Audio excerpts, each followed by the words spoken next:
സിബി, ഇന്ന ഇപ്പോൾ ശാന്തമായ ഒരു അന്തരീക്ഷമാണ്. ഇന്ന് ഒരു ചർച്ചയും ഉണ്ടായില്ല. അതുകൊണ്ട് തന്നെ ആ പിരിമുറുക്കത്തിന് കുറച്ച് അയവ് വന്നിട്ടുണ്ട്. പക്ഷേ എന്നാലും ആരാണ് മുഖ്യമന്ത്രി എന്ന കാര്യത്തിൽ ആകാംക്ഷ നിലനിൽക്കുകയാണ്. ഇനി ഇത് അടുത്ത ഘട്ടത്തിലേക്ക് കടക്കുമ്പോൾ വീണ്ടും ഒരു കൂട്ടപ്പൊരിച്ചിൽ എന്ന രീതിയിലേക്ക് വരുമല്ലോ. ഇനി എല്ലാവരും കൂടെ ഡൽഹിക്ക് വീണ്ടും പറക്കുവാനുള്ള സാധ്യത, അങ്ങോട്ട് വിളിപ്പിക്കുവാൻ, പിന്നെ ഘടകകക്ഷി നേതാക്കളുമായുള്ള ആശയവിനിമയം എല്ലാം കൂടി ഒരു കലുഷിതമായ അന്തരീക്ഷത്തിലേക്ക് നാളെ മുതൽ വീണ്ടും പോയാലും അത്ഭുതപ്പെടേണ്ടതില്ലല്ലോ. തീരുമാനം നീണ്ടുപോവുകയാണ് എന്തായാലും. മഞ്ജുഷ, ഈ തീരുമാനം എനിക്ക് തോന്നുന്നു അടുത്ത ഒരു 2-3 ദിവസങ്ങളിൽ, ബുധൻ അല്ലെങ്കിൽ വ്യാഴാഴ്ചക്കുള്ളിൽ അവസാന തീരുമാനം ഉണ്ടാകും. അപ്പൊ ഞാൻ അതിനെക്കുറിച്ചിട്ട് ഇത്ര ഒരു അഭിപ്രായം പറയുന്നതിന് പകരം ചില സാധ്യതകൾ ഞാൻ പറയാം. നിലവിലെ സാഹചര്യത്തിലുള്ള ചില സാധ്യതകൾ. ഒന്നാമത്തെ സാധ്യത എന്ന് പറയുന്നത് വി.ഡി. സതീശൻ മുഖ്യമന്ത്രിയാവാനുള്ള സാധ്യത എത്രമാത്രമാണ്. നിലവിൽ ഈ കേരളത്തിലെ പൊതുവികാരം എന്ന് പറയുന്ന സംഭവം സൃഷ്ടിച്ചെടുത്തത്, അല്ലെങ്കിൽ സോഷ്യൽ മീഡിയ വഴി, അല്ലെങ്കിൽ തെരുവിലിറങ്ങുന്നത് വഴി, ഹൈക്കമാൻഡിനെ വെല്ലുവിളിക്കുക വഴി ഒരു നെഗറ്റീവ് ഇമേജ് ഹൈക്കമാൻഡിൽ, പാർട്ടിക്കുള്ളിൽ സതീശന് സൃഷ്ടിച്ചിട്ടുണ്ട്, വി.ഡി. സതീശൻ സൃഷ്ടിച്ചിട്ടുണ്ട്. പക്ഷേ അതേസമയം തന്നെ ജനങ്ങൾക്കിടയിൽ വളരെ വ്യക്തമായിട്ട് ഒരു പോസിറ്റീവായ ഒരു വൈബ് ശ്രീ സതീശൻ അനുകൂലമായിട്ടുണ്ട്. പക്ഷെ നിലവിൽ നോക്കൂ, വി.ഡി. സതീശൻ ചെയ്ത ഈ പ്രവൃത്തികൾ മൂലം കേരള രാഷ്ട്രീയത്തിലെ ഏറ്റവും വലിയ വില്ലനായി മാറിയ ഒരു മനുഷ്യനുണ്ട്. അത് ശ്രീ കെ.സി. വേണുഗോപാലാണ്. കാരണം എല്ലാ സോഷ്യൽ മീഡിയ ഹാൻഡിലുകളിലും കെ.സിക്കെതിരെയുള്ള ശക്തമായ വിദ്വേഷ പ്രചരണങ്ങൾ നിറയുന്നുണ്ട്. അതായത് കേരളത്തിലെ ഏറ്റവും വലിയ വില്ലനായിട്ട് കെ.സി. വേണുഗോപാൽ മാറിക്കഴിഞ്ഞു, അല്ലെ അതിനെ മാറ്റുന്നതിൽ നിന്ന് ഒരു വിഭാഗം ആൾക്കാർ വിജയിച്ചിട്ടുണ്ട്. അപ്പൊ നിലവിൽ നോക്കൂ, ഈ വി.ഡി. സതീശൻ മുഖ്യമന്ത്രിയാകാൻ കെ.സി. വേണുഗോപാൽ ഏതെങ്കിലും തരത്തിൽ അനുവദിക്കുമെന്ന് ചിന്തിക്കുന്നുണ്ടോ? എനിക്ക് തോന്നുന്നു അങ്ങനെ സംഭവിച്ചു കഴിഞ്ഞാൽ കെ.സി. വേണുഗോപാലിന്റെ രാഷ്ട്രീയ ആത്മഹത്യയായിരിക്കും അത്.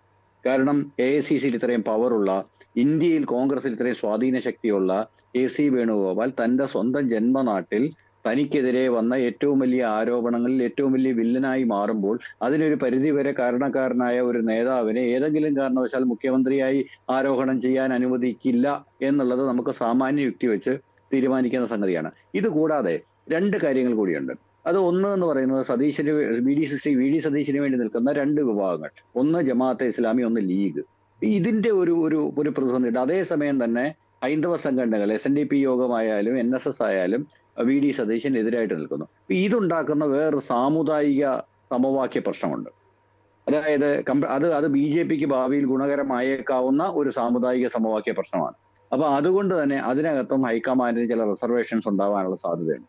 പിന്നെ അടുത്ത കേസ് നേരത്തെ പറഞ്ഞതുപോലെ ഒരു പൊതുവികാരം ഉണ്ടാക്കുകയും ഹൈക്കമാൻഡിനെതിരെയും അല്ലെങ്കിൽ കോൺഗ്രസ് പാർട്ടിക്കെതിരെയും അവരെ തെരുവിലേക്ക് നയിച്ചുകൊണ്ട് ഒരു സംവിധാനം ഉണ്ടാക്കിയ ഒരാളിനെ ഏതെങ്കിലും തരത്തിൽ മുഖ്യമന്ത്രിയാക്കുക എന്ന് പറയുന്നത് തെറ്റായ ഒരു കീഴ്വഴക്കം ഒരുപക്ഷെ ഇന്ത്യ മൊത്തം സൃഷ്ടിക്കപ്പെട്ടേക്കാം എന്നും ചിലപ്പോൾ ഹൈക്കമാൻഡ് മനസ്സിൽ കാണുന്നുണ്ടാവും. അപ്പൊ അതുകൊണ്ട് എനിക്ക് തോന്നുന്നത് ശ്രീമാൻ വി.ഡി. സതീശന്റെ സാധ്യതകൾ തുലവും കുറവാണ് എന്നാണ്.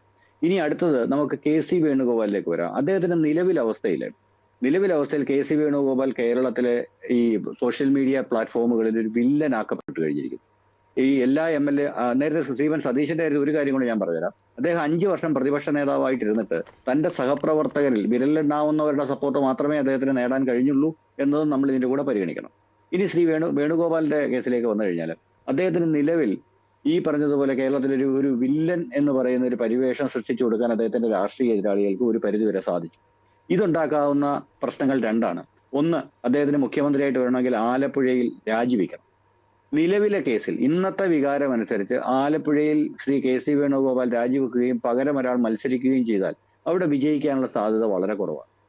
കാരണം എന്ന് വെച്ച് കഴിഞ്ഞാൽ ഈവൻ ചിലപ്പോൾ ശോഭാ സുരേന്ദ്രനെ പോലൊരാളിനെ കേന്ദ്ര സഹമന്ത്രിയോ സ്ഥാനമോ വല്ലോ കൊടുത്തിട്ട് ഇവിടെ കൊണ്ടുവന്ന് മത്സരിപ്പിച്ചു കഴിഞ്ഞാൽ തീർച്ചയായിട്ടും ഈവൻ കുറച്ച് CPM സപ്പോർട്ടോട് കൂടിയിട്ട്, അല്ലെങ്കിൽ CPM കുറച്ചുകൂടെ ശക്തി കുറഞ്ഞ ഒരു സ്ഥാനാർത്ഥിയെ നിർത്തിയാൽ കോൺഗ്രസിലെ ഗ്രൂപ്പ് സമവാക്യങ്ങളും ഈ പറഞ്ഞ CPM-ന്റെ നിശബ്ദ പിന്തുണയൊക്കെ കൊണ്ട് വീണ്ടും ഒരു BJP സ്ഥാനാർത്ഥി ആലപ്പുഴയിൽ വിജയിച്ച് കയറാനുള്ള സാധ്യത വളരെ കൂടുതലാണ്.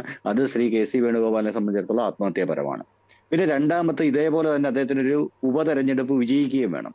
കരുണാകരനെയും മുരളീധരനെയും അടക്കമുള്ളവരെ ഉപതെരഞ്ഞെടുപ്പിൽ തോൽപ്പിച്ച ഒരു പാരമ്പര്യം കേരളത്തിലുണ്ട്. അപ്പം ആ ഒരു സാഹചര്യത്തില് അതും വളരെ വളരെ ഹൈ റിസ്ക് ആണ്. അതായത് 2 തെരഞ്ഞെടുപ്പുകൾ നേരിടേണ്ടി വരും.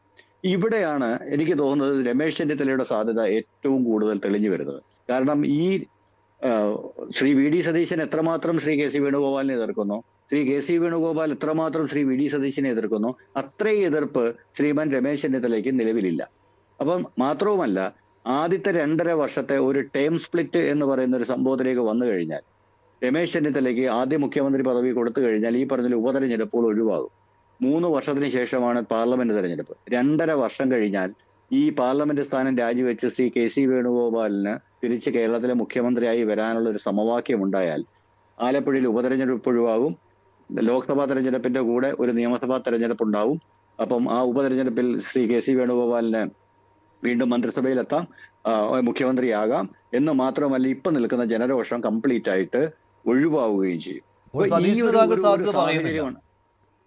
അതെ, എനിക്ക് തോന്നുന്നു. കാരണം അങ്ങനെ സംഭവിച്ചു കഴിഞ്ഞാൽ ശ്രീ KC വേണുഗോപാലിന്റെ രാഷ്ട്രീയ ആത്മഹത്യ കൂടിയാണത്. കാരണം അത്രമാത്രം പേഴ്സണൽ ആയിട്ടുള്ള ഗ്രഡ്ജ് രണ്ടുപേർക്കിടയിൽ ഉണ്ടായി കഴിഞ്ഞു എന്നാണ് നമുക്ക് മനസ്സിലാവുന്ന ഒരു സംഗതി. കാരണം ശ്രീ VD സതീശൻ നിലവിലുണ്ടായിരുന്ന, അതായത് KC വേണുഗോപാൽ റെഡിയാക്കി കൊണ്ടുവന്ന ഒരു സ്കീമിനെ അപ്പാടെ തകർത്തെറിഞ്ഞു കളഞ്ഞു എന്ന് മാത്രവുമല്ല, ശ്രീ KC വേണുഗോപാലിനെ ഒരു വലിയ വില്ലനാക്കി മാറ്റുന്നതിൽ വിജയിക്കുകയും ചെയ്തു. അപ്പൊ അത് വളരെ എന്നിട്ട് അതേ ശ്രീ VD സതീശനെ വീണ്ടും മുഖ്യമന്ത്രിയാക്കി കൊണ്ടുവരിക എന്ന് പറഞ്ഞു കഴിഞ്ഞാൽ KC വേണുഗോപാലിന്റെ മുഴുവൻ അധികാരത്തെയും ചോദ്യം ചെയ്യുന്ന ഒരു സംഗതിയായിരിക്കും.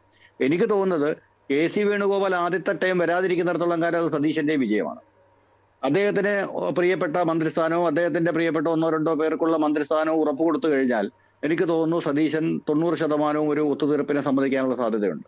അതോടൊപ്പം തന്നെ ശ്രീ രമേശ് ചെന്നിത്തലയ്ക്ക് മുഖ്യമന്ത്രി പദവ് കിട്ടിക്കഴിഞ്ഞാൽ ബാക്കിയുള്ള ക്യാബിനറ്റിന്റെ ഏതാണ്ട് എല്ലാ ഡിസിഷൻസും ശ്രീ KC വേണുഗോപാലിന് വിട്ടുകൊടുക്കുകയും 2.5 വർഷത്തെ ടേമിന് ശേഷം ശ്രീ KC വേണുഗോപാലിന് അടുത്ത അവസരം കൊടുക്കുകയും ചെയ്താൽ അദ്ദേഹവും ഹാപ്പിയാകും. എനിക്ക് തോന്നുന്നു അത്തരം ഒരു തീരുമാനമായിരിക്കും ഒരു പക്ഷേ ഹൈക്കമാൻഡ് എടുക്കാൻ സാധ്യത എന്നാണ് എന്റെ തോന്നൽ. ശരി, ശ്രീ MS വേണുഗോപാൽ, താങ്കൾ യോജിക്കുന്നുണ്ടോ? സതീശന്റെ സാധ്യതകൾ അടഞ്ഞിരിക്കുന്നു, അതിന് കാരണം ഇതാണ്, ഈ പറഞ്ഞ ഈ പ്രതിഷേധ പ്രകടനങ്ങൾ ആസൂത്രണം ചെയ്തത് ഒരു പ്രധാന കാര്യമായിട്ട് വരുന്നു, അത് ഹൈക്കമാൻഡിന് മുന്നിൽ വരുന്നു, ഹൈക്കമാൻഡ് ഇക്കാര്യത്തിൽ ഇടപെടുകയും ചെയ്തിട്ടുണ്ട്. അതുകൊണ്ടാണല്ലോ 3 നേതാക്കളും ഒരുമിച്ച് പ്രവർത്തകരോട് ആഹ്വാനം ചെയ്തത് ഇനി ഇത് വേണ്ട എന്ന്. സതീശൻ്റെ സാധ്യതകൾ അടഞ്ഞിരിക്കുന്നു എന്നുള്ളത് ഏകദേശം സത്യമാണ്. കാരണം ഹൈക്കമാൻഡിനെ സംബന്ധിച്ചിടത്തോളം ഇന്ത്യയിൽ ഒട്ടാകെ നടത്തി വരുന്ന ഒരു കീഴ്വഴക്കമുണ്ട് നേതാവിനെ, പാർലമെൻ്ററി പാർട്ടി ലീഡറെ തിരഞ്ഞെടുക്കുന്നതിന്. അത് നിയമസഭയിലെ സാമാജികരുടെ ഭൂരിപക്ഷം നോക്കിയാണ്, കോൺഗ്രസ്സിലെ സാമാജികരുടെ ഭൂരിപക്ഷം നോക്കിയാണ്.